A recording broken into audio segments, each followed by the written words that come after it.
आज हम संधि के बारे में पढ़ेंगे और संधि में भी मूल रूप से हम स्वर संधि के बारे में पढ़ेंगे। इससे पहले हम जान लेते हैं कि संधि किसे कहते हैं।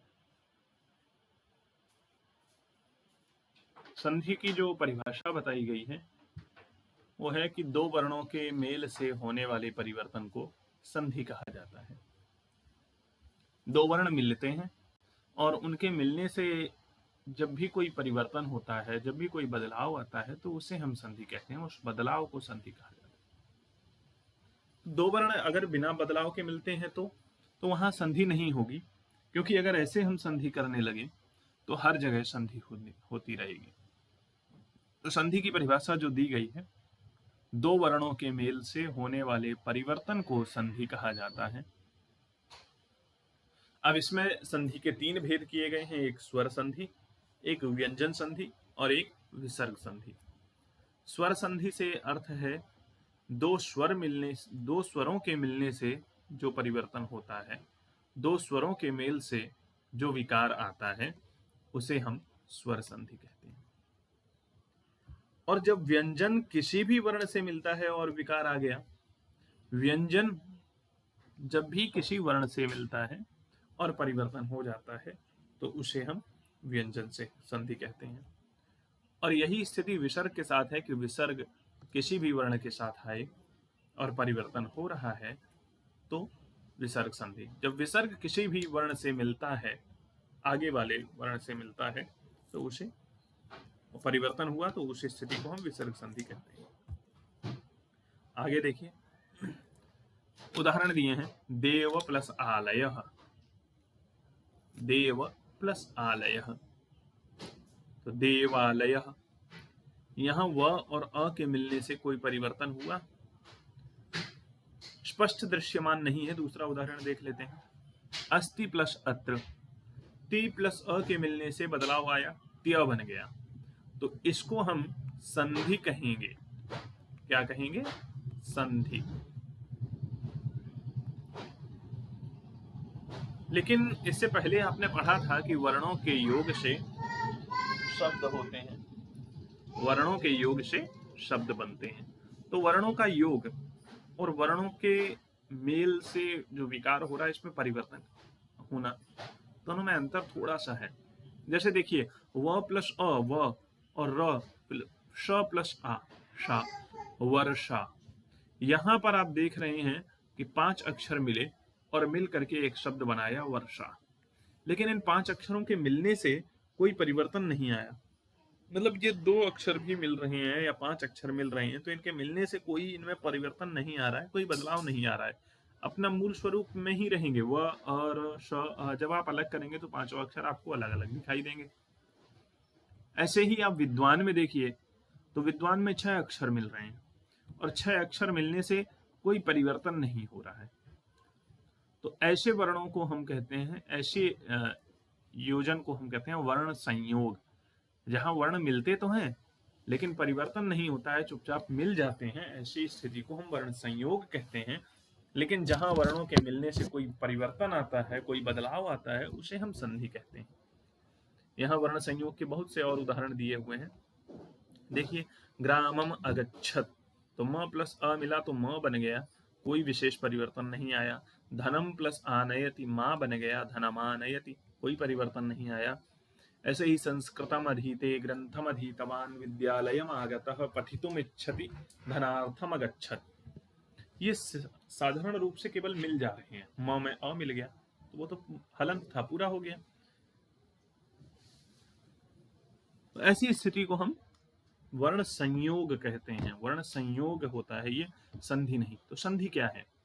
देखिए, संधि ये है, हिम प्लस आलय। हिम शब्द में अंतिम वर्ण क्या है? तो अ है। और विद्या शब्द में अंतिम वर्ण क्या है? विद्यालय में, तो विद्या में आ है। अंतिम वर्ण दोनों के हमने ढूंढ लिए, अ और आ।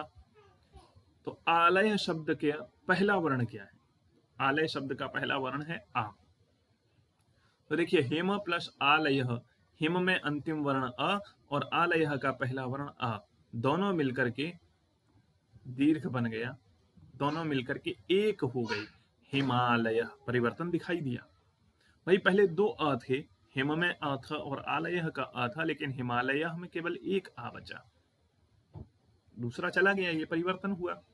ऐसे ही विद्या में आ था और यहाँ आलयः में आ था, तो आ इधर का विद्या का आ और आलय का आ दोनों को मिलाया तो एक आ बन गया, विद्यालयः। ठीक है, तो यहाँ परिवर्तन दिखाई दे रहा है, परिवर्तन दृश्यमान है। और दो वर्ण मिले, परिवर्तन हुआ तो संधि हो गई। अब संधि हुई तो कौन सी संधि है? दीर्घ संधि है। कैसे दीर्घ संधि इसको नाम दिया हम ये बताएंगे अभी, लेकिन उससे पहले हमने कहा था स्वर संधि किसे कहते हैं? दो स्वर मिलते हैं और परिवर्तन होता है तो उसे स्वर संधि कहते हैं। तो ये तो निश्चित है कि स्वर संधि है। अब स्वर संधि के 5 भेद होते हैं, 5 भेद होते हैं स्वर संधि के, ये हम आगे इसी में जानेंगे। उनमें से एक भेद है दीर्घ संधि। स्वर मिलते हैं और स्वरों के मिलने से परिवर्तन होता है, उसे स्वर संधि कहा जाता है, लेकिन वो 5 प्रकार की हो जाती है, उनमें से एक ये दीर्घ संधि है। देखिए, अ प्लस अ, पहले पद का अंतिम स्वर, जब भी हम मिलाएंगे दो पदों को, तो दो पदों को मिलाने में, दो शब्दों को मिलाने में पूरे शब्द नहीं मिलते हैं। मिलता क्या है? पहले वाले शब्द का अंतिम अक्षर मिलेगा और बाद वाले शब्द का पहला अक्षर। तो अगर यहाँ पूर्व पद का अंतिम स्वर अ है और उत्तर पद का वो पहला स्वर यानी बाद वाले पद का पहला स्वर अ है, तो दोनों को मिलाकर के आ हो जाएगा। तो ये तो बात हो गई दोनों ह्रस्व हैं। तो अगर एक ह्रस्व है और एक दीर्घ है तो तब भी बोले कि परिणाम समान ही रहेगा। अच्छा, पहले वाला दीर्घ हो और बाद वाला ह्रस्व हो तब भी दीर्घ ही आएगा, और दोनों दीर्घ हो जाएं तब भी दीर्घ आएगा। यानी हमें इससे मतलब नहीं है कि इधर ह्रस्व है या दीर्घ है, इधर ह्रस्व है या दीर्घ है। बस हमें क्या अर्थ है कि हमारे दोनों पद अ ही होने चाहिए, ह्रस्व या दीर्घ नहीं। कोई भी अ हो हमें चलेगा। तो जब दो अ मिलते हैं तो दीर्घ आ बन जाता है, दो अ मिलते हैं तो दीर्घ आ बन जाता है। ठीक है, इसी प्रकार जब दो ई मिलेंगे, ह्रस्व ई हो या दीर्घ हो उससे कोई फर्क नहीं पड़ता, दो ई मिलेंगे तो दीर्घ ई हो जाएगी। और उसी प्रकार जब दो ऊ मिलेंगे तो दीर्घ ऊ हो जाएगा। ठीक है, ह्रस्व ऊ दीर्घ ऊ से मिलेगा तब भी ऊ बनेगा, और दोनों दीर्घ ऊ होंगे तब भी दीर्घ ऊ बनेगा। हमें केवल अर्थ ये समझना है कि दो एक जैसे स्वर हों, एक जैसे दो स्वर हों, यानी अ ई उ और री, इन चार में अगर रिपीट होता है कुछ भी तो हम दीर्घ बना देते हैं। ह्रस्व या दीर्घ से हमें मतलब नहीं है, बस अगर हमें दो अ दिखे तो हम मिला करके आ बना देंगे, दो ई दिखी तो हम मिला करके ई बना देंगे, दो ऊ दिखे तो दोनों को मिला करके हम ऊ बना देंगे। और इसी प्रकार यदि दो बार री आ जाए तो हम मिला करके दीर्घ री बना देंगे। बहुत सूक्ष्म अंतर होता है। देखिए, ये ह्रस्व री है और ये दीर्घ री है।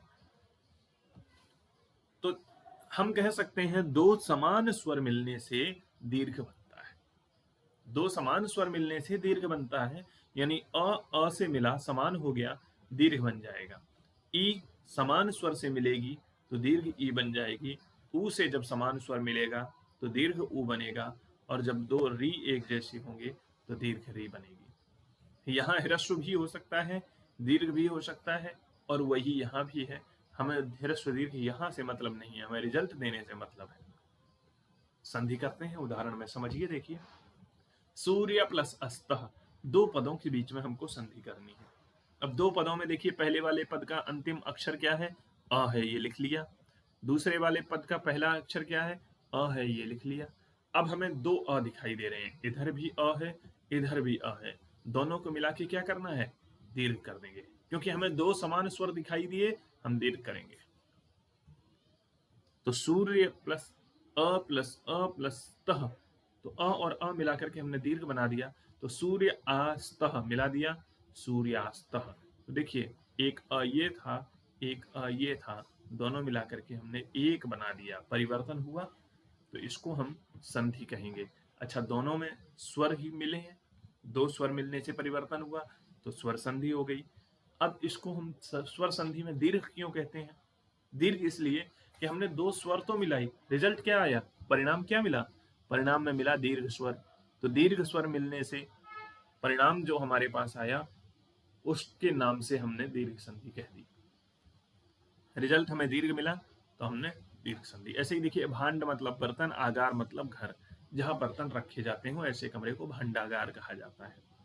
तो भांड प्लस आगार, तो भांड में ड में अ है और आगार का आ है, एक अ मिला, इधर से भी एक अ मिला, तो अ और आ मिला करके दीर्घ बना देंगे भांडागार। हमने कहा था दोनों ह्रस्व हो दोनों दीर्घ हो, एक ह्रस्व एक दीर्घ, हमें कोई फर्क नहीं, हमें भेद नहीं करना है, हमें तो बस दो अ मिले हम मिला करके दीर्घ बनाएंगे।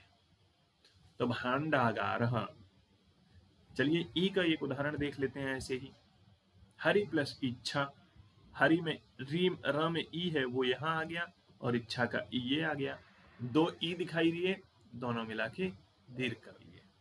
हर ई प्लस इच्छा, वो हर ई और ई प्लस छा, तो दोनों ई मिलाकर ई हो गया, तो हर ई छा, मिलाइए हरिच्छा।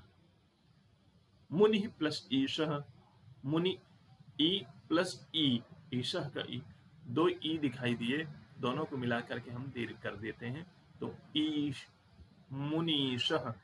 मुनि प्लस ईशः से हमने क्या बना दिया, मुनीशः। ठीक है।